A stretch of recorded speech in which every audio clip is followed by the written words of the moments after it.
Mateo 13, versos 34 y 35. ¿Lo tenemos?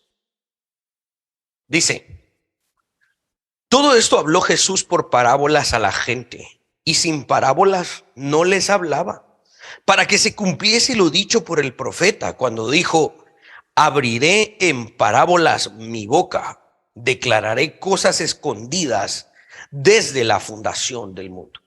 Oremos. Padre Celestial, gracias por tu palabra, gracias por tu revelación.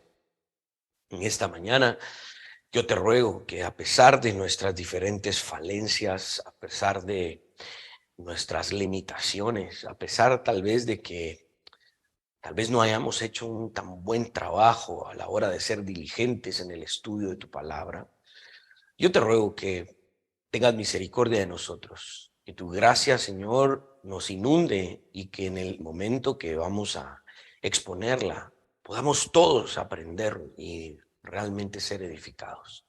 Permíteme a mí, como el expositor, de no separarme de lo que fue originalmente inspirado, y ayúdame a que de verdad pueda compartir lo que en tu intención original tú estableciste.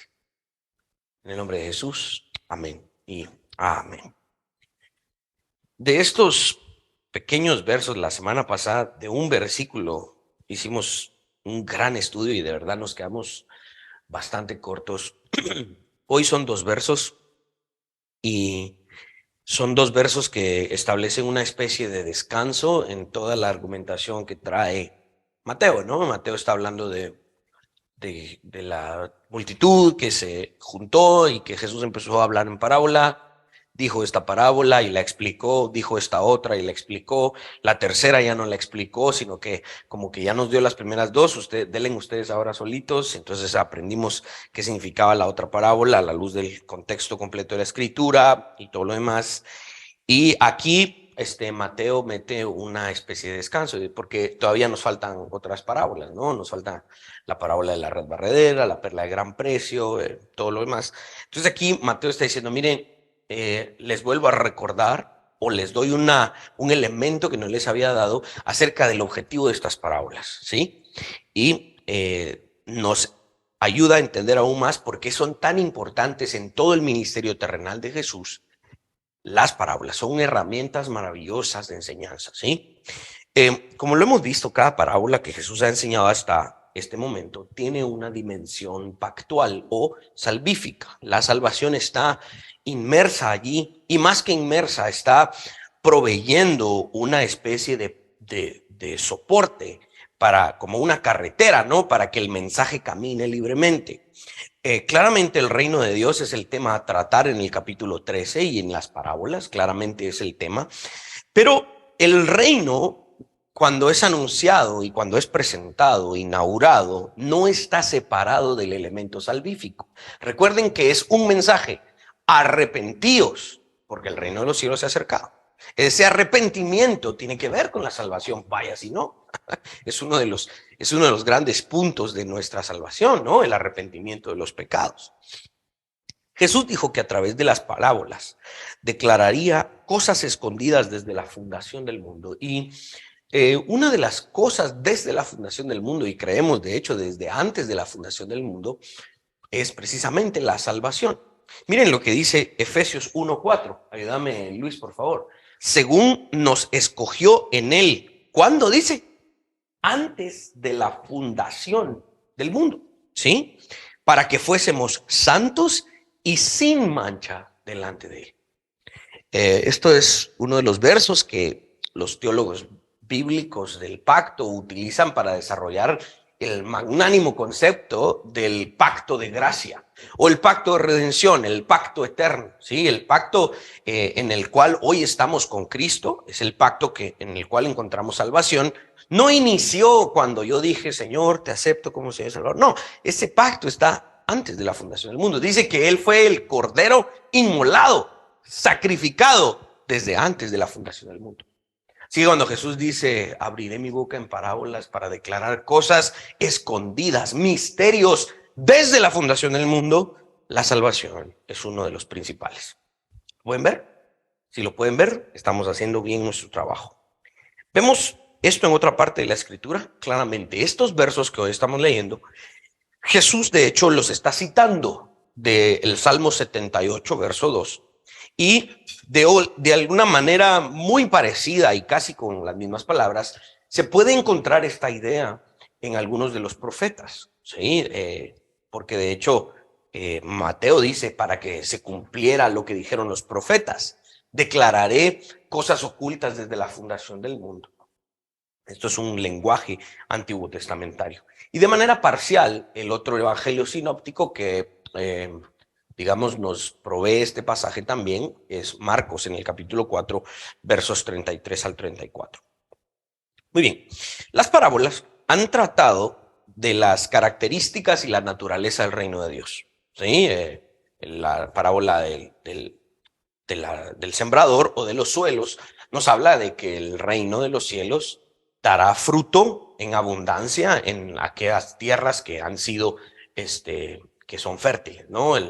Nos habla de que el reino de los cielos es como un campo de trigo y nos enseñaba que la maldad y lo bueno y lo malo crecerán, la cizaña crecerá en medio del trigo y el reino de los cielos triunfará al final. Hablábamos de la semilla de mostaza, con el crecimiento. Entonces, las parábolas hablan de diferentes aspectos y de la naturaleza del reino de Dios. ¿Ok? También las parábolas nos han dado implicaciones escatológicas. ¿Recuerdan? Hablábamos acerca de la parábola de la levadura y cómo el reino de los cielos inundará todo aspecto del mundo y de la sociedad y todo rincón de la creación será conquistado por el reino de Dios. Dice el profeta que la gloria de Dios cubrirá la tierra como las aguas cubren la mar.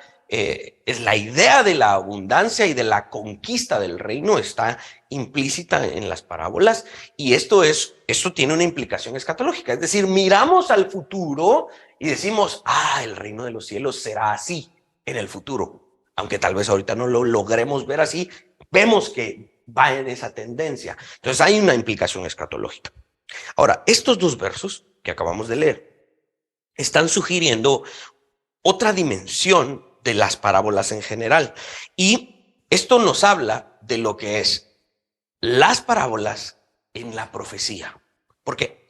Porque en el Antiguo Testamento tiene una gran porción, grandota porción, de lo que se llama profetas o material profético. Tenemos profetas menores y profetas mayores, ¿no? Simplemente se les denomina así porque el contenido de los profetas menores es más pequeño, ¿no? Y el contenido de los profetas mayores es pues más extenso, ¿no? Isaías, Jeremías, Ezequiel, Daniel, digamos, ellos son los profetas que se les denomina mayores porque tienen bastante contenido. Entonces, las parábolas que estamos leyendo en Mateo 13 tienen un lugar o están íntimamente ligadas a todo ese material profético que se viene arrastrando, digamos, del Antiguo Testamento. Entonces, Jesús en su persona, en sí mismo, él cuando se manifiesta públicamente como el Mesías y dice, yo soy el Hijo de Dios, y empieza a abrir su boca en enseñanzas y empieza a hacer milagros y luego va a la cruz y luego resucita. Todo eso que Jesús está haciendo está dándole cumplimiento a todo el material profético que vemos del Antiguo Testamento. Una de las cosas bien importantes que cada predicador debiese hacer, y espero yo de verdad hacerlo cada domingo, es que siempre debemos analizar un pasaje con Jesús en la mente. Jesús debe estar allí porque Él es el centro de toda la Escritura. Sea el pasaje sea acerca de leyes, sea acerca de profecía, sea acerca de material poético, sea lo que sea, Jesús está en el fondo de los pasajes, ¿ok? Y obviamente Él encarna el concepto del pacto, entonces el pacto está allí.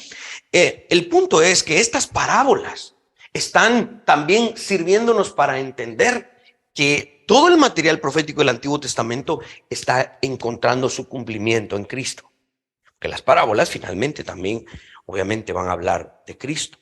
Nos enseñan que Jesucristo, como el rey de este reino, cumple el material profético que se había anunciado.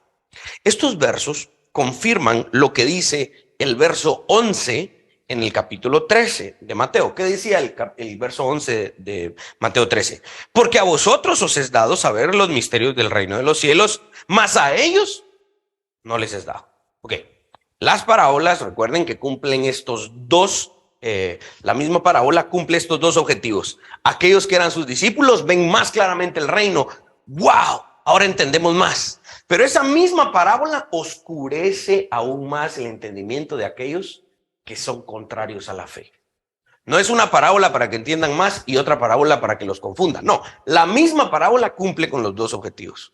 Maravilloso, ¿no? Nadie más podría haber hecho eso. Es claro, pues, que luego de algunas parábolas, Mateo está haciendo un pequeño break o descanso para confirmar a través de estas parábolas que Jesús está revelando misterios a sus discípulos y en la misma medida está oscureciendo el entendimiento de aquellos que están condenados para el fuego eterno. Mateo enfatiza que Jesús no hablaba de otra manera más que a través de parábolas. Cuando Jesús les hablaba en este discurso a la gente, siempre tenía una parábola. No significa que Jesús solo decía la parábola. Es muy probable que Jesús con cada enseñanza tenía una parábola. Recuerden que el mensaje de las parábolas es más grande que la parábola. Algunos dicen, es que la parábola lleva un mensaje. No, el mensaje lleva una parábola, porque la parábola va a la par, es una historia que va a la par de lo que es más importante, el mensaje. Y Jesús entonces daba una parábola para cada enseñanza que tenía. Y no solo en Mateo 13, sino que vamos a encontrar muchas otras parábolas en otros capítulos, ¿no? Conforme vayamos avanzando en la lectura de los evangelios, vamos a ver eso. Vamos a ver cómo de verdad las parábolas para Jesús eran una herramienta bien importante y por eso es necesario que sepamos estudiarlas. Conforme avancemos en el texto, entonces vamos a encontrar que en la disertación de Jesús habían siempre parábolas, siempre historias. Es como aquel abuelito que de repente, mira abuelo, y tal cosa, tú sabes arreglar esto. Sí, y te voy a contar, fíjate que cuando yo empieza con su historia, ¿va? Y puedes hacer tal cosa, sí, y te voy a contar, y siempre tienen una historia a la par, ¿verdad? Entonces Jesús tenía siempre una parábola para sus enseñanzas. Ok, dice Jesús que a través de estas parábolas, Él está revelando misterios. Hemos estado hablando un poco de qué son los misterios. Si alguien de ustedes no recuerda qué es el misterio, le animo a ver el mensaje sobre la predestinación, el primer mensaje sobre la predestinación. Hablamos de qué es un misterio, ¿no? El misterio es algo bien importante, no solo en la literatura, sino en la historia humana, en las diferentes civilizaciones o culturas. En el mundo siempre los misterios han estado allí, son parte de la cultura, del lenguaje, de la literatura. Y los misterios son herramientas bien importantes porque crean no solamente el suspenso, sino el hambre de querer revelar lo que está ahí escondido. Y los misterios no necesariamente son mentiras. Se diferencian de los mitos o las leyendas que todos saben que es mentira, ¿sí? Pero permanece como un mito. Este no es un mito, el misterio es diferente. El misterio es algo que es verdad, pero simplemente aún no se ha revelado, ¿ok? Y esto es algo que Jesús está haciendo. Hablemos un poco del contexto. En el tiempo de Jesús, tanto en Grecia como en Roma, las religiones, ojo con esto bien interesante, las religiones más intensas y las que se consideraban más reales, eran aquellas religiones que tenían muchos misterios, ¿sí? En aquel tiempo, las religiones que presentaban misterios y de verdad cautivantes, esa religión ha de ser buena. Mucha gente las consideraba así. Estas religiones todas ellas tenían un cierto carácter común. Eran en esencia dramas, ¿ok? Dramas y asuntos que estaban llenos de pasión, en los que se representaba la historia de alguno de los dioses de esa religión. Y el drama, y estoy hablando de un drama no solamente en el sentido dramático, sino que muchas de ellas tenían obras de teatro que se presentaban para contar la historia de este dios, de esta religión. Dice que generalmente todos estos dioses habían vivido sufrido, muerto y resucitado. Muy parecido, obviamente, a lo que nosotros creemos, porque creemos en un Jesucristo que vivió, que murió y que resucitó y que sufrió, obviamente. ¿Sí? A estas religiones, a muchas de estas religiones, cuando entramos, por ejemplo, a un curso de religiones comparadas, a mí me gustan mucho esos cursos. Uno de los que más me ha gustado, recibí uno en el CETECA y luego recibí uno en audio con el gran apologista Greg Vansen, y me gusta mucho cómo pone Greg Vansen, porque Greg Vansen en su curso lo pone como desviaciones del cristianismo, y él analiza y dice: estas son religiones místicas que no se parecen en nada al cristianismo, estas son religiones moralistas, estas son religiones existencialistas, y existen todas aquellas herejías que son divisiones o desviaciones, perdón, no divisiones, sino desviaciones del cristianismo. Y entonces ahí él pone, por ejemplo, a incluso los musulmanes, quienes comparten incluso mucho de nuestro canon, ¿verdad? El Pentateuco para los musulmanes es parte de sus escritos sagrados, los salmos para los musulmanes es parte de sus escritos sagrados. Entonces es una desviación del cristianismo, porque incluso reconocen la existencia de Jesús, pero no lo reconocen como Dios. ¿Okay? Entonces, algo parecido estamos viendo aquí en el contexto. Muchas de estas religiones presentaban a una deidad o a sus deidades que habían vivido, muerto, sufrido y resucitado. Entonces, es muy parecido a lo que nosotros proclamamos en esos sentidos. Ahora, todas estas religiones obviamente ganaban adeptos, ganaban y convertían gente. Generalmente les llamaban iniciados. ¿Cómo así? Este se acaba de convertir a nuestra religión, es un iniciado. Ese iniciado recibía un largo curso, algunas veces de meses, algunas veces de años, y se les explicaba el sentido íntimo del drama de la religión, ¿sí? Ese curso de instrucción conducía a un estado de emoción y expectación. Ojo con esto, porque se les llevaba, después de ese gran curso, se les llevaba a ver la obra de teatro de la religión, se les llevaba a ver el drama. Y en el drama, esto es lo que me dio tanta risa, porque el drama era cuidadosamente preparado. Dice William Barclay que en estos dramas o obras de teatro había iluminación sugestiva, habían inciensos y perfumes, había música sensual y en muchos casos una liturgia muy exquisita. Eso lamentablemente se parece mucho a una gran cantidad de iglesias hoy en nuestro caminar cristiano, ¿no? Decía John MacArthur, bueno, alguien puso una frase de John MacArthur, ¿va? Decía, o sea, quítale a la iglesia las luces, el humo, toda la experiencia afuera, y pon a un tipo en un púlpito a predicar el evangelio con bombillas normales, intenta vender eso, a ver cómo te va, dice. Pero esto no es de ahora, o sea, el tema de la experiencia y de, por ejemplo, salgámonos un poco del tema eclesiástico, vamos al famoso cine, no solo 3D, que ahora yo todavía me asusto cuando voy al 3D porque me hago así porque siento que me va a apoyar la cosa, ¿verdad? O el famoso 4D o no sé qué, que hasta le tiran a uno aire y aromas ¿verdad? Porque la experiencia sensorial, ¿sí? La experiencia sensorial conduce a la expectación, a la emoción, te cautiva más y te es más fácil, no quiero usar la palabra, pero generalmente así es, a manipularte, a entender mejor lo que querés darle, ¿sí? Entender mejor lo que está sucediendo frente a tus ojos.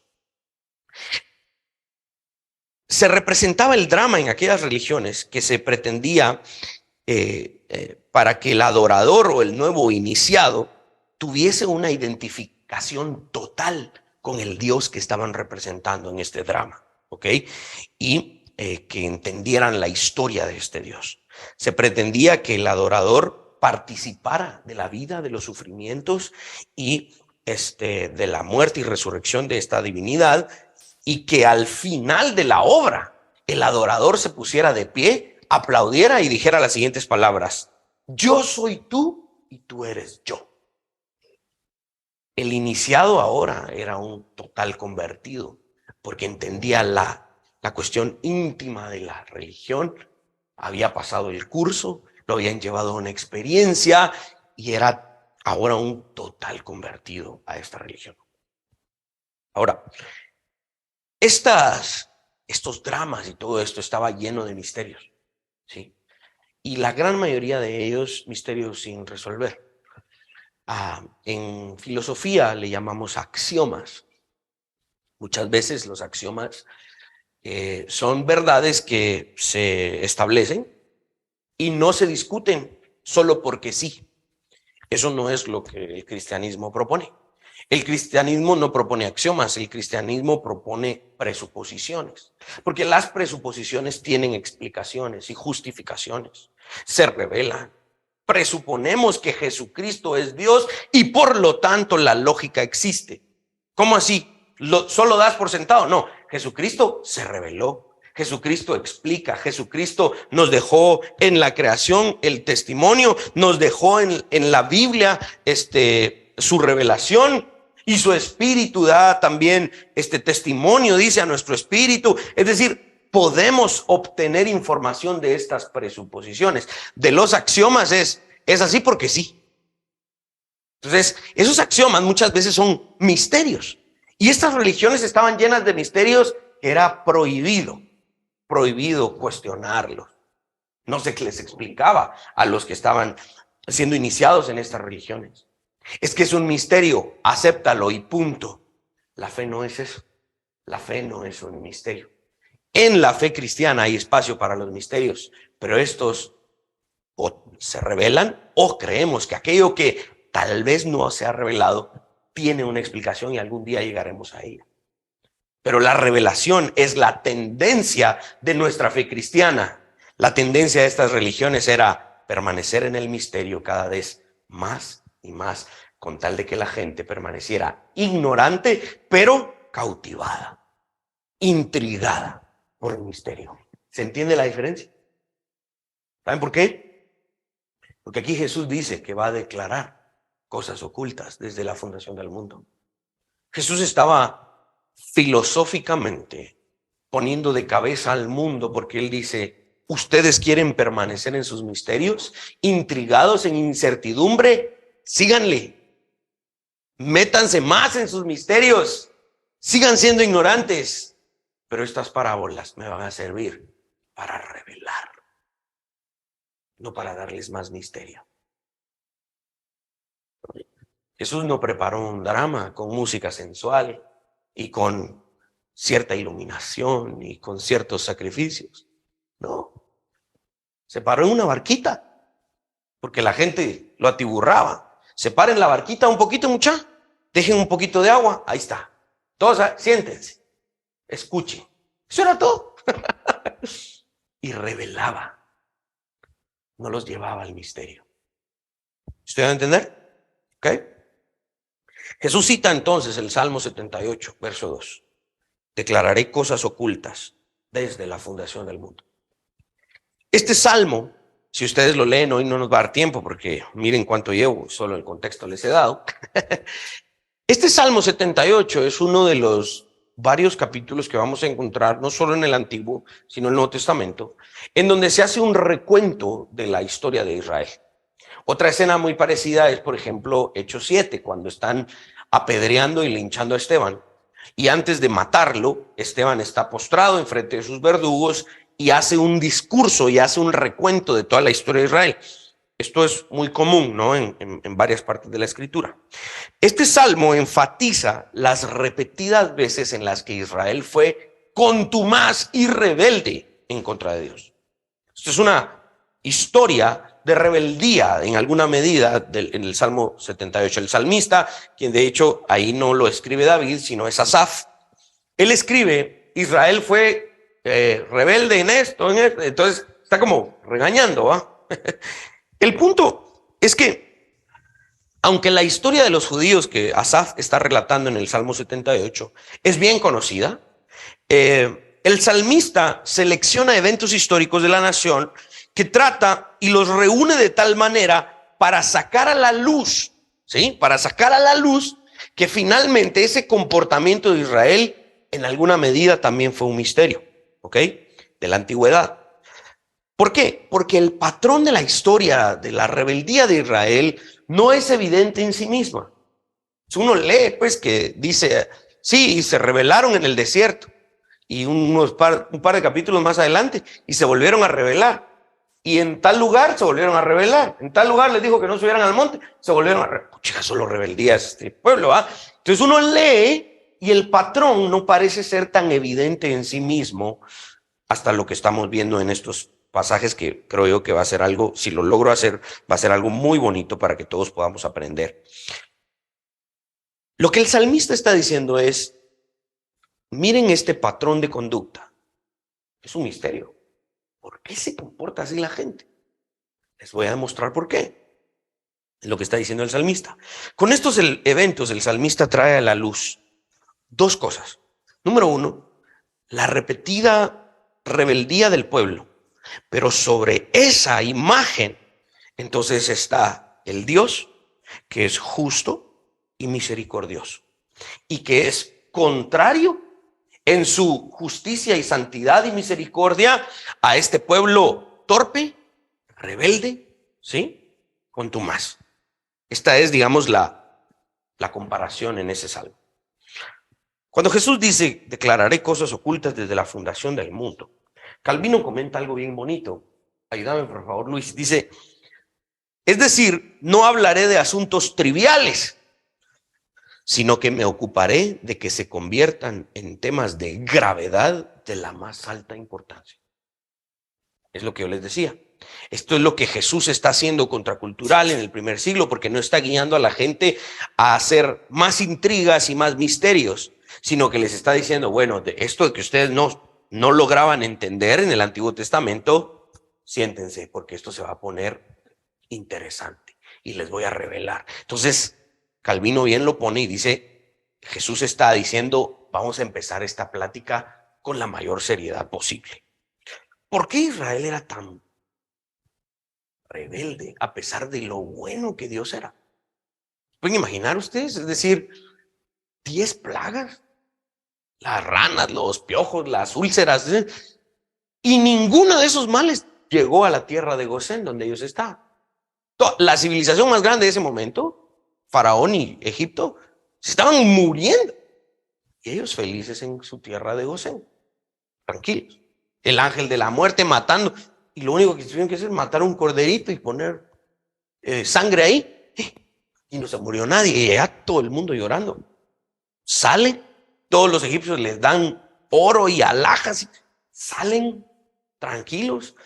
Llegan al mar. El mar se abre, ellos pasan bien y los otros caen muertos. ¡Ay, qué calor! Una nube.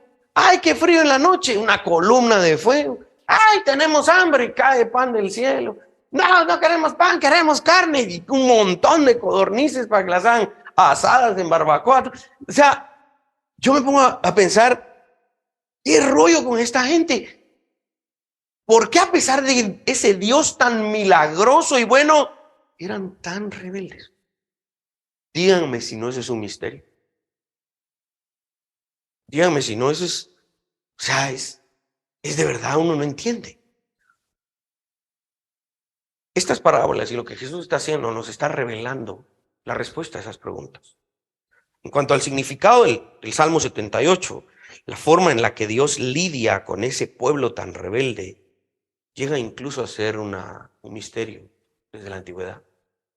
¿Por qué ese Dios tan bueno está dispuesto a aguantar a un pueblo tan rebelde? ¿Por qué? Díganme si no se asemeja a nuestra realidad en la historia de la iglesia. La iglesia ha sido muy parecida a Israel en ese sentido. Hemos sido rebeldes en muchos aspectos, ¿no? Sin embargo, Dios es un Dios de misericordia, ayer, hoy y siempre lo será. Toda esta historia que el salmista está recordando son eventos que el mismo pueblo conoce. Es decir, la gente sabe esto. Incluso la gente lo ha convertido en una especie de catecismo. Es decir, se lo enseño a mis hijos. Me sé las rebeldías de mi pueblo de memoria. Las traspaso de generación en generación, las transmito. Esto la gente lo sabía por tradición oral. Sin embargo, permanecen siempre como un misterio escondido desde la antigüedad. Como yo les decía, la escena en donde estaban apedreando a Esteban y este mártir antes de morir alza su voz y hace también este recuento de la historia frente a sus verdugos, y el objetivo es el siguiente: es comparar los eventos en la historia de la redención, es finalmente poner en perspectiva. Dicen, ¿ustedes saben por qué este patrón de conducta de rebeldía fue una y otra y otra y otra vez? Es para mostrar que el ser humano no puede hacer nada, y el Dios que lidia con ellos es un Dios misericordioso y lleno de gracia. Y a pesar de que no se merecen la gracia, se las da. A pesar de haber sido rebeldes y contumaces y necios, Dios los perdona y les da gracia y misericordia. Finalmente, ese es el cuadro que se nos revela. Entonces, si no es por la gracia, eso no hace sentido. Si no es por la misericordia de Dios, todo ese patrón de conducta no hace sentido.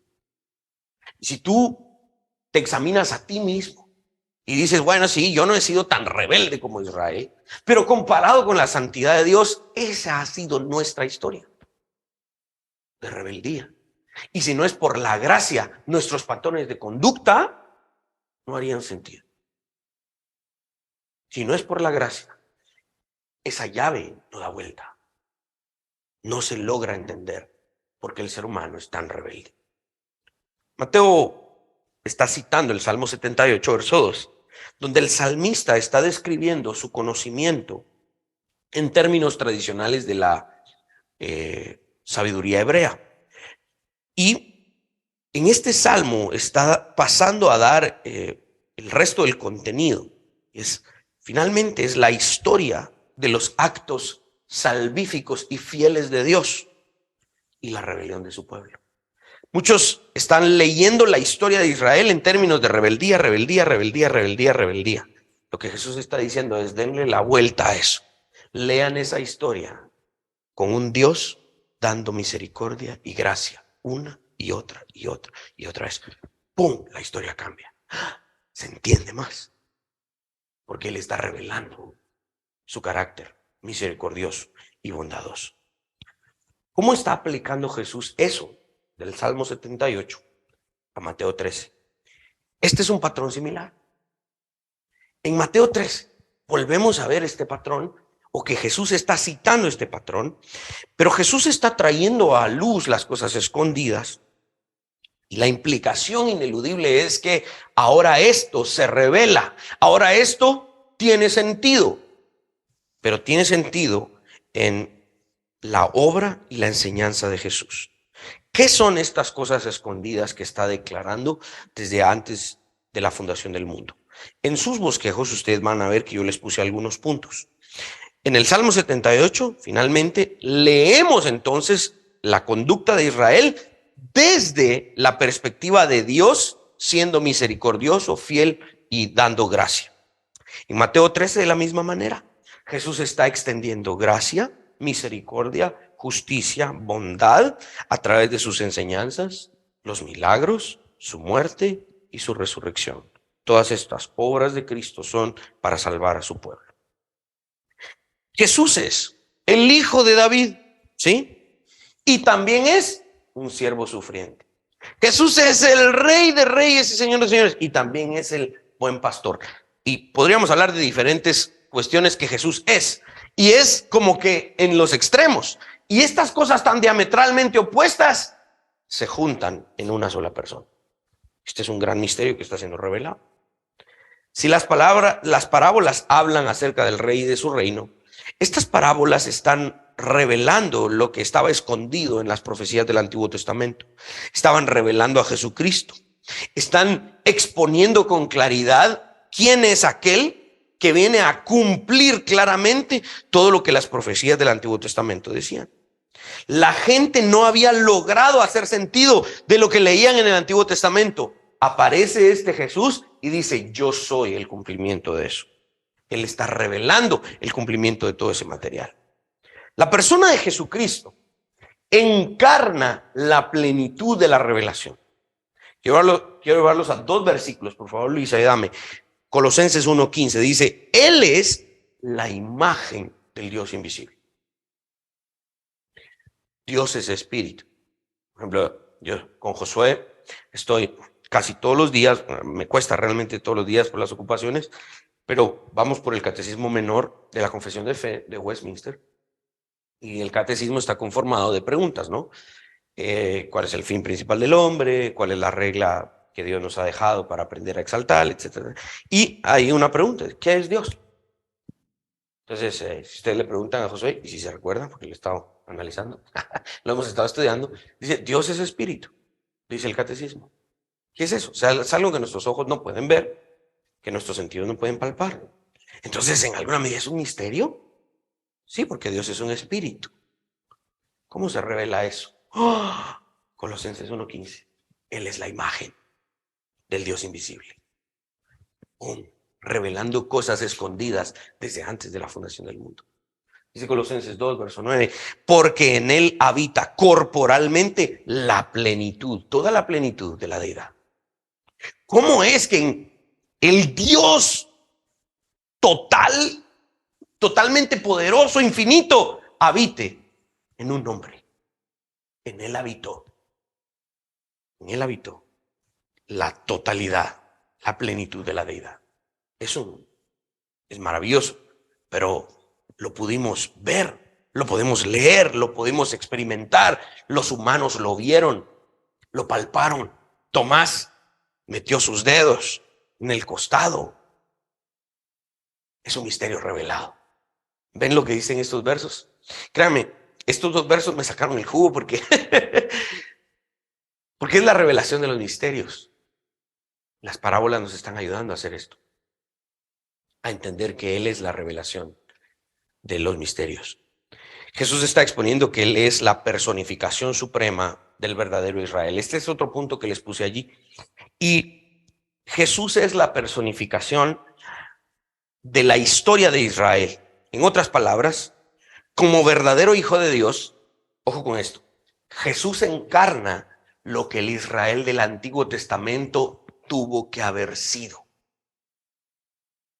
Es como cuando hacemos la comparación entre el primer y segundo Adán, ¿sí?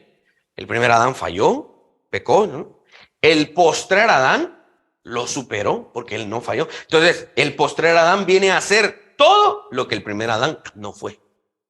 En la historia de Israel, Israel es el pueblo escogido de Dios, es el hijo de Dios del Antiguo Testamento, si lo quieren ver de esa manera, es el que él adoptó y lo formó y lo cuidó y lo redimió de Egipto y todo lo demás. Es su hijo, es su pertenencia. Pero este hijo fue rebelde, fue contumaz, rebelde y se rebeló a su Dios. Jesús viene y dice, todo eso que Israel no fue, yo soy.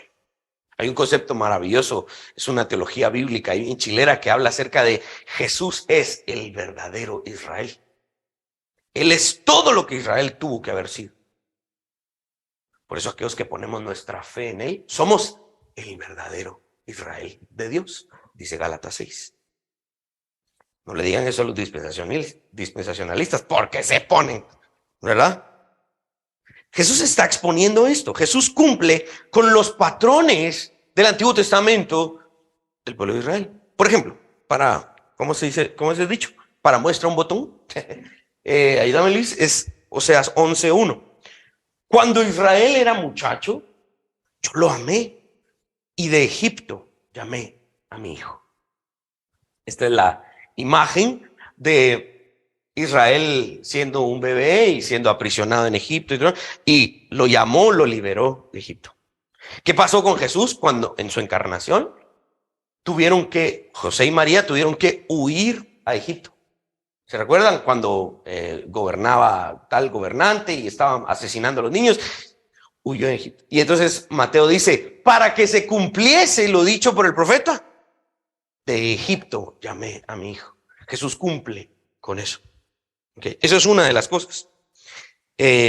Esta frase me gustó mucho en uno de los artículos de Ligoniera. Ayúdame, Luis. Dice, Él es el verdadero Israel, el Israel fiel que tiene éxito donde fracasó el Israel del antiguo pacto. Jesús fue llevado al desierto a ser tentado. ¿Y qué pasó? Triunfó. Israel, saliendo de Egipto, fue llevado al desierto. ¿Y qué pasó? Se quedó enterrado ahí. Jesús supera y cumple con eso, ¿no? Jesús es el Hijo de Dios que hizo la voluntad de su Padre. Israel o Jacob es el hijo rebelde que no siempre cumplió con la voluntad de su padre Abraham. Jesús es el verdadero rey de reyes, el rey perfecto y supremo.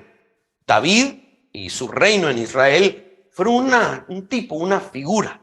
Y este rey nunca fue tan perfecto, ¿verdad? Como este. Entonces Jesús no solo cumple con estos patrones que el Israel del Antiguo Testamento tuvo que haber cumplido, sino que los supera. Y entonces devela estos misterios. Estas palabras de Jesús nos están revelando estas cosas que están ocultas desde la fundación del mundo. Un último punto es que estas palabras de Jesús también nos revelan acerca de la eternidad de este reino, del cual está hablando en Mateo 13. Este reino es un reino que existe desde la fundación del mundo. Aunque está siendo inaugurado en su primera venida, en su encarnación, no significa que el reino no existía antes. Hoy lo leímos en nuestra alabanza en el Salmo 145. Ayúdame, Luis, por favor. Salmo 145, verso 13. Tu reino es reino ¿de cuándo? De todos los siglos. Y tu señorío en todas las generaciones. Si creemos que el reino de Dios es el gobierno de Dios en la tierra, cuando en la oración del Padre Nuestro dice, venga tu reino, hágase tu voluntad en la tierra como lo es en el cielo. Eso es lo que se le llama un paralelismo de desarrollo. Es decir, venga tu reino es decir, que se haga tu voluntad en la tierra. El reino de Dios es el gobierno de Dios en la tierra. Si yo cumplo con la voluntad de Dios en esta casa, el reino de Dios está en esta casa. Si cumplimos con la voluntad de Dios en esta nación, el reino de Dios ha llegado a esta nación. Si no lo hacemos, no. O sea, eso es lo que estamos diciendo. Si este reino es eterno, es porque la voluntad de Dios se ha hecho desde el principio. Si decimos que la voluntad de Dios no se ha hecho desde el principio, estaríamos negando que su reino existe. Desde el momento de la creación, cuando Dios dijo, sea la luz, fue la luz. Y separe las aguas y haga esto y produzca la tierra. Cuando la voluntad de Dios empezó a hacer, el reino de Dios empezó a existir y a funcionar. Incluso cuando Adán gobernó la creación, lo hizo por delegación. Dios le delegó a Adán el gobierno de la tierra. Y hablábamos del mandato cultural, como este ejercicio de dominio sobre la creación es responsable ante Dios, porque Dios le da la delegación a Adán y Adán domina la creación para la gloria de Dios. Entonces el reino de Dios ha existido por todos los siglos. Una de las grandes revelaciones en estas parábolas es la eternidad del reino de Dios.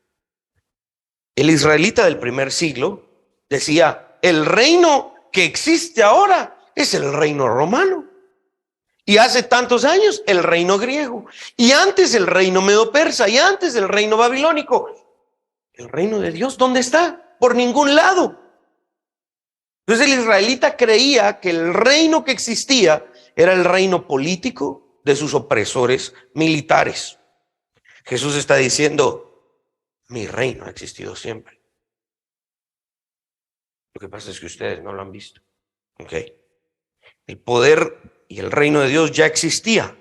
Lo que estaban presenciando era la encarnación de ese rey que había existido por las edades y que a partir de la primera venida de Cristo, la encarnación de Cristo, ese reino empezaba a ganar más terreno, a reclamar lo que ya le pertenecía. De verdad podemos seguir hablando de muchas otras cosas que Jesús está revelando cuando abre su boca en parábolas. ¿Les hace sentido? Cuando dice, abriré mi boca en parábolas y declararé misterios ocultos desde la fundación del mundo. ven todo lo que les dije y hay mucho más, pero no nos da el tiempo de verdad. Apliquemos esto, ¿sí? Apliquemos esto. Y dame, Luis, la primera aplicación. Dios se revela. Esta aplicación parece muy teológica, pero creo que puede ser muy práctica.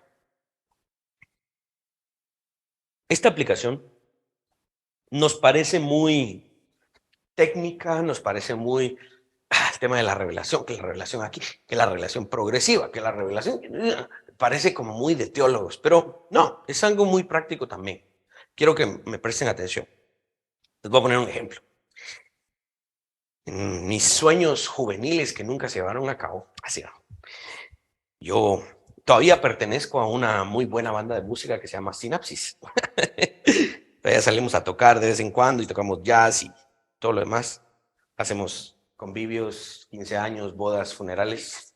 Ahí les vamos a pasar nuestras tarjetitas. El 28 que vengan a amenizar. Asando la carne y también tocando. Hace unos años, una radio hizo unos premios para premiar a bandas de música guatemalteca. Y nosotros ganamos el premio de Artista Revelación del Año. Ahí está refundido en la casa de mi mamá. De verdad que me lo voy a traer un día para exponerlo acá. Digamos que el objetivo de ese premio, el de Artista Revelación del Año, era que se supone que en ese año muy pocas personas nos conocían y la radio hizo un trabajo para darnos a conocer y al final de ese año pues ya no éramos tan escondidos, sino que ese año se supone que ya éramos más conocidos o famosos. Entonces el premio era para reconocer que antes nadie nos conocía y ahora se ha revelado esta banda. Nadie la conocía. ¡Wow! ¿Verdad? Al punto de que fuimos la banda que tocó antes del show central. Imagínense. Este premio estaba reconociendo pues la calidad de la música, etcétera, pero el hecho de que ya no éramos una banda oculta o escondida entre la multitud de ofertas musicales de esa radio, ¿verdad? Que tampoco era tan famosa, pero más o menos se escuchaba. Éramos conocidos, es decir, nos habíamos revelado, ¿ok? La fe cristiana, ¿cómo aplicamos esto? La fe cristiana no es una fe mística, ¿ok? El contexto que les puse hoy creo que nos ayuda a diferenciar muy bien eso. Y de estas religiones no existen, ¿no? Existen muchísimas religiones de esto, el hinduismo y todo ese tipo de cosas. No sé si ustedes han visto, por ejemplo, las historias de ciertos famosos cantantes, ¿no? Que son drogadictos y no hay modo que logren salir y empiezan a probar estas cuestiones de meditación trascendental y no sé qué. Aquí en la zona 13, ahí por donde estaba tristemente el colegio América Latina, a la vuelta había una cosa con un triángulo y era una religión y todo lo demás. Y los encontré en Facebook y empiezan y después ya no me dejaban de salir en Facebook esas charadas, ¿verdad? Que la meditación trascendental y no sé qué, porque esas religiones sí buscan la intriga y meterte en el misterio para tenerte así, cautivado, pero sin resolución, ¿ok? Intrigado y metido en más misterios y más profundidad, pero nunca una resolución. Eso es misticismo. El misterio es la base de la religión, de esa religión. La fe cristiana no es una fe mística, porque la fe es la certeza. Hay espacio para el misterio. ¿Saben por qué hay espacio para el misterio? Porque nuestra mente no tiene una capacidad infinita. Entonces, hay cosas tan grandes de Dios que van a permanecer en un misterio porque somos criaturas, no somos el creador. Pero bien decía el gran filósofo Francis Schaeffer, él decía, tal vez no podamos tener un conocimiento exhaustivo, no podamos conocer cada detalle de Dios porque Él es infinito, pero sí podemos tener verdad sustancial. Por eso es que no somos una fe mística. ¿Y saben por qué? Porque Dios se revela. En estas religiones no hay revelación. Hay misterio tras misterio, tras misterio, tras meditación, tras trascendentalismo, tras esto. No, y si fuera un trascendentalismo filosófico verdadero, como el presuposicionalismo, diríamos, sería bueno, pero no es puro misterio, ¿no? Aunque hay espacio en la fe cristiana para el misterio, la fe cristiana a veces se vale de ciertos misterios. Nunca se queda en incertidumbre o especulación. Siempre camina hacia la revelación. ¿Sí? Pablo decía, el gran misterio oculto de las edades, que hoy se ha revelado en el Hijo de Dios. Y este es que los dos pueblos, judíos y gentiles, ha hecho un solo pueblo. El misterio revelado. Eso es todo. Hoy conocemos a Dios porque Dios se ha revelado. Dios se ha revelado de diferentes maneras. Dice Romanos 1 que se ha revelado en la creación. Dice Proverbios que los cielos cuentan la gloria de Dios. La creación cuenta que hay un Dios, que existe un Dios. Dios se revela a través de la creación. Pero como dicen los catecismos de la Confesión de Fe de Westminster, la revelación que le llaman natural, el gran Tomás de Aquino y su Suma Teológica se basaba mucho en ese sentido. Esa revelación natural o teología natural no es suficiente para llevarnos a la salvación. Sí nos da el testimonio de que hay un Dios, pero no nos da lo suficiente para ir a la salvación. Entonces vamos a otra revelación que se le llama especial, y esta es la Escritura. Y cuando tengamos, primero Dios, un pequeño curso acerca de bibliología y cómo se escribió el texto y a través de 1600 años y cómo Dios lo preservó providencialmente, etcétera, vemos que esta Biblia que hoy ustedes tienen en sus manos, por eso compré varias Biblias y las tengo ahí para que ustedes puedan tener esa experiencia no solo en el teléfono, sino tener y tocar el libro. Esto es algo especial. Dios se revela allí. Dice Jesús en las Escrituras: vayan a ellas y escudriñenlas porque ellas dan testimonio de mí. La creación, la Escritura son revelaciones de Dios. Dios no permanece en el misterio. No me conozcan. Yo soy Dios, pero estoy oculto. No, Dios se revela. Dios se revela en la creación, en la Biblia, y de manera absoluta y definitiva en la persona de Jesucristo. Es cuando les pregunten, ¿y cómo se revela Dios? Ustedes respondan de tres maneras: en la creación, en la Biblia y en la persona de Jesucristo. Dios no se queda en el misticismo. Esta no es una fe de chiripa, de suerte, de guasa, de yo siento y veo y no. Esta es una fe, es certeza, es sustancia. Podemos entender, podemos comprender. ¿Por qué tanto énfasis en la revelación? ¿Saben por qué? Porque no es sencillo revelar algo que está escondido. No es tan sencillo. ¿Ok? Cuando lo que está escondido y nadie sabe qué es y alguien lo revela, hay que celebrarlo. Porque la revelación de algo no es trabajo sencillo. Revelar algo que está escondido, que nadie ha descubierto, es algo que merece celebración. Incluso la ciencia en sus diferentes disciplinas practica esto. Todo el movimiento, lamentablemente hoy ya está cooptado por una ideología humanista radical, pero antes todo el movimiento de los premios Nobel y todo lo demás, se celebraba a los científicos y expertos de diferentes áreas porque descubrían cosas que los seres humanos no sabían.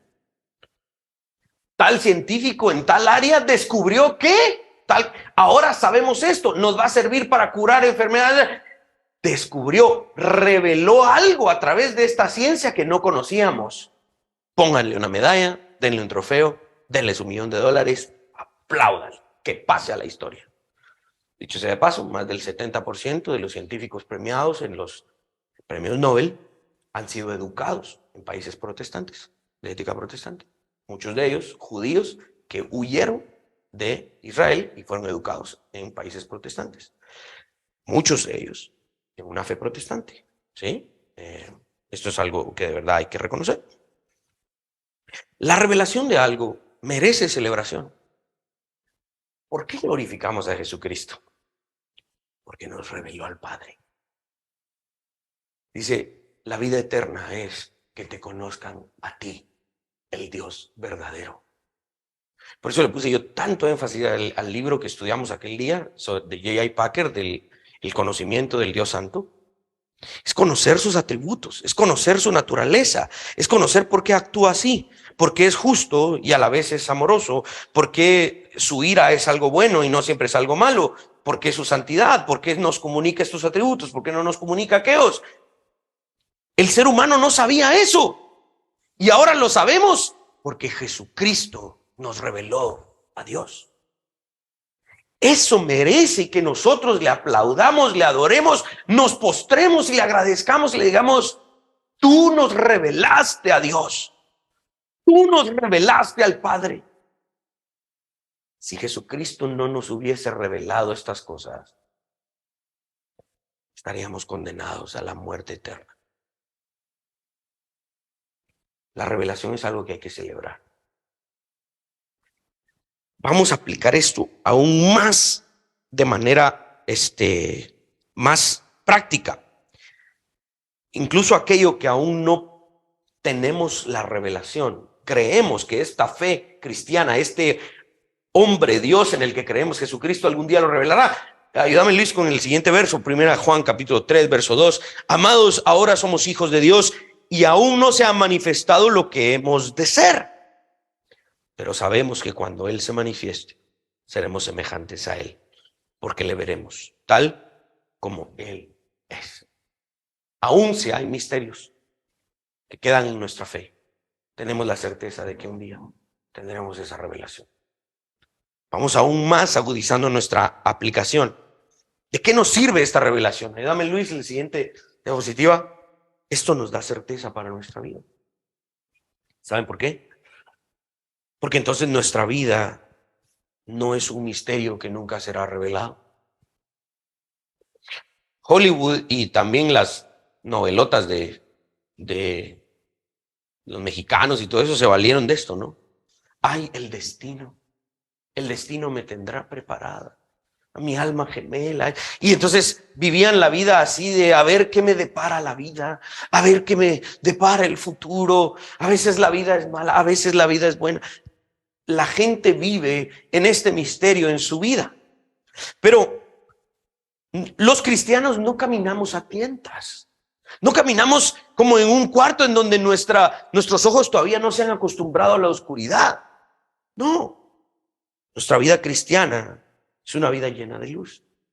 Y es tan providencial esto porque yo estaba terminando de escribir estas líneas, ¿no? Y terminé el bosquejo y quedé pensando en algunas que agrego a esto, agrego otras cosas, no, ahí estamos. Tuve que salir, tuve una reunión con Checha y esto y lo otro y fui a un evento y entonces me puse a pensar, esto me da certeza para la vida porque yo tal vez no estoy en el mañana. Dice la Biblia, nada sé sobre el mañana. Yo no puedo conocer el mañana, pero sí tengo la certeza de que el Dios que está hoy aquí conmigo estará allí mañana, también conmigo, ayudándome a enfrentarme a lo que sea que se venga. Bueno, pensando en estas cosas, ¿no? Ya armando el bosquejo para dárselos a ustedes, porque en el bosquejo yo les quito muchas cosas, solo les dejo las cosas importantes a ustedes. Terminando ese tipo de cosas, cuando mi esposa, y todo el drama de Josué, y que al hospital, y ¡pum! Inmediatamente. Yo no estaba en ese momento. Yo nunca me imaginaba que esas emergencias y cosas iban a suceder, pero lo que sí tengo certeza es que Dios estuvo allí conmigo. Y tal vez mañana la cosa se pueda poner peor. Tal vez ahorita mi familia goza de salud, el día de mañana revienta algo que yo no me esperaba. Tal vez para lo que yo no estaba preparado, pero puedo tener certeza de que ese Dios que hoy se reveló a mí, mañana se va a revelar a mí para ayudarme a salir, para ayudarme a caminar, a resolver. Esta no es una fe mística, esta es una certeza. Y aunque haya misterios, porque el mañana para nosotros es incierto, sí tenemos certeza, aunque suene contradictorio, en esa incertidumbre. Díganme si no. El que Jesús haya abierto su boca en parábolas para revelar misterios desde la fundación del mundo no nos trae certeza a nuestra vida. Amén. Pongámonos de pie.